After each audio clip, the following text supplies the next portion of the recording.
ये खबर हम सब के लिए है। ये खबर कामकाजी दंपतियों के लिए है।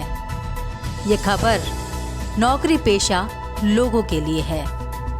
ये खबर आपकी आंख खोलने के लिए है। एक नौकरानी बेरहमी से एक मासूम को पीट रही है। बच्चा सहम जाता है। ये सीसीटीवी फुटेज है, इसलिए दर्द की आवाज हम तक नहीं पहुंच रही है, लेकिन क्रूरता की सारी हदें पार करती हुई ये नौकरानी साफ दिख रही है। दरअसल घर के मालिक सौरभ कुमार सिंह, जो रेलवे विभाग में कार्यरत हैं और कानपुर के कल्याणपुर थाना क्षेत्र में बने अपार्टमेंट में रहते हैं, और सौरभ की पत्नी अन्य सरकारी विभाग में सरकारी पद पर तैनात हैं। दोनों की सरकारी नौकरी होने के कारण 2 मासूम बच्चों को नौकरानी के भरोसे छोड़कर ड्यूटी निभा रहे हैं। लेकिन नौकरानी किस तरह से मासूम को पीट रही थी, ये आप देख सकते हैं। वो आधे घंटे में आए, जब तक नीचे हम लोग पहुँचे हैं तब तक उसकी चीखने चिल्लाने की आवाज़ और बढ़ गई। बहुत ज़्यादा चीखने चिल्लाने लगा बड़ा वाला बच्चा हमारा। तो हमने कहा कि यार ये तो कुछ गड़बड़ लग रहा है। तो फिर हमने कहा कि चलो भी आते हैं, देखते हैं क्या बात है।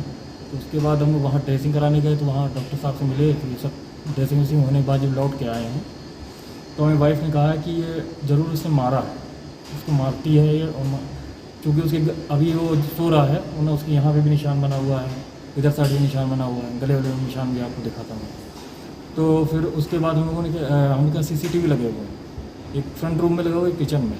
तो जो फ्रंट रूम में लगा हुआ है CCTV, उसकी हम लोगों ने काफ़ी फुटेज देखी है 5 तारीख की। जब हम लोगों ने, जब मैं 5:35 के आसपास जब निकला था यहाँ से, उस टाइम जब गेट बंद हुआ है तो वो काफ़ी रो रहा था। तो उसने उसको सोफे पे ले जाके पहले तो हाथ से धक्का दिया, मारा। उसके बाद फिर लात से मारा उसे, और फिर जो उसी का जूता पड़ा हुआ था, जूता उठा के उसे 3-4 बार मारे। दरअसल मालिक और नौकर के बीच रिश्ता विश्वास का होता है, और इस नौकरानी को विश्वास के आधार पर ही सौरभ ने अपने घर पर रखा था। लेकिन इसके बावजूद भी नौकरानी की यह हरकत वाकई सोचने पर मजबूर करती है कि हमको नौकर रखना चाहिए या नहीं, और अगर रखते हैं तो किस विश्वास पर रखें। फिलहाल नौकरानी के खिलाफ कल्याणपुर थाने में मामला दर्ज कर कानूनी कार्यवाही शुरू हो चुकी है। द पंचौरा न्यूज के लिए कानपुर से विपिन सागर की रिपोर्ट। महज 10-11 साल की बच्ची को जब आप अपने घर में उछलते कूदते देखते हैं तो सिर्फ ये ख्याल आता है कि अभी छोटी है, शरारतें करती है तो करने दो, खेलती है तो खेलने दो, है ना? अब जरा इन तस्वीरों को देखिए।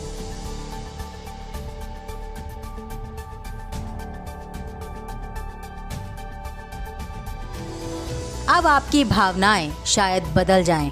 वो आपको छोटी बच्ची ना लगकर एक लड़की लगने लगे, बेशक वो नाबालिग ही क्यों ना हो। कानपुर में नाबालिग लड़की को छोटे कपड़े का पोशाक पहनाकर प्रचार प्रसार किया जा रहा है।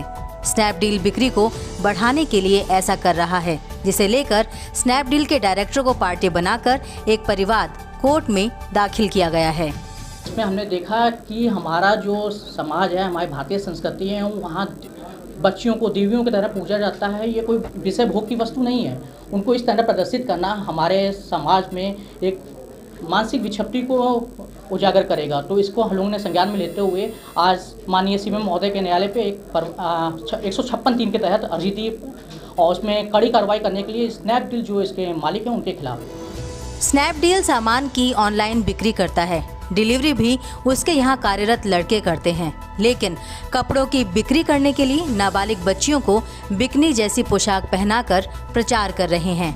कल एक्चुअली मैं अपने फेसबुक पे विजिट कर रही थी, तो snapdeal.com का एक विज्ञापन सामने आता है जिसमें एक 10-11 साल की बच्ची को इन्होंने बिगनी जैसा दिखने वाला पोशाक पहना के और उसके न्यूड पोजेस देते हुए प्रचार कर रहे हैं, जिसको देखकर मेरे मन में और मानसिक इतने ज़्यादा पीड़ा हो कि एक तरफ तो सरकार बेटी बचाओ बेटी पढ़ाओ का अभियान चला रही है, दूसरी तरफ ये बेटियों को इस तरह से प्रोड्यूस कर रहे हैं।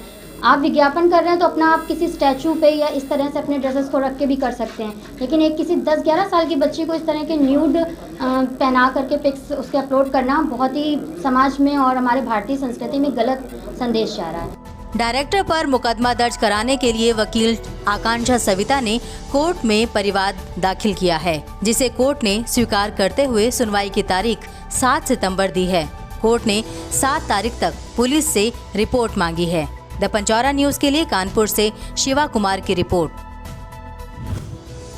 कानपुर में कोरोना के मरीज लगातार बढ़ रहे हैं, साथ ही मृत्यु दर भी तेज है। कानपुर में रोज कोरोना से 7 से अधिक मौतें हो रही है। प्रशासन इस बात को लेकर चिंतित नजर आया। जिलाधिकारी ने स्वास्थ्य महकमे के जिम्मेदार अधिकारियों के साथ बैठक की। जिम्मेदार अधिकारियों से कोरोना को लेकर चर्चा की गई। मरीजों तक सब सुविधाएं पहुंचे और स्वास्थ्य सेवाएं कैसे बेहतर की जाए, इस पर भी चर्चा हुई। डीएम आलोक तिवारी ने बैठक में अधिकारियों को कड़े निर्देश भी दिए। द पंचौरा न्यूज के लिए कानपुर से शिवा कुमार की रिपोर्ट।